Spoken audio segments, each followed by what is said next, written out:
আমি, রিজু, তিতি তিনজনে মিলে চলে গেছিলাম মার্কেটে, কারণ দাঁতের ট্রিটমেন্ট চলছে তিতিরের। তো কিছুদিন ধরেই তো চলছে, তোমরা সেটা জানো। আর না, দুটো সেশন বাকি আছে, তো তার জন্যই গেছিলাম। আর বাড়িতে এসে ফ্রেশ হয়ে যেই বসেছি, ওদিকে চলে এসেছে বুনু।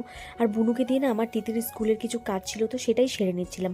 আর নেক্সট ডে মর্নিংয়ে গেছিলাম সোজা বাজারে, কারণ বাড়িতে একটা অনুষ্ঠান আছে।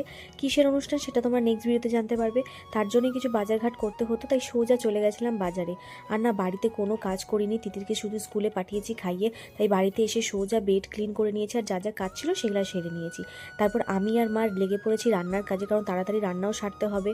আর যা অনুষ্ঠান হবে তার আয়োজনও স্টার্ট হয়ে গেছিলো, সবাই চলে এসেছে। আর যেন বাড়িতে কে এসেছিলো, বাড়িতে এসেছিলো কুট্টি, কাকাই আর আমাদের গুবলু সোনা।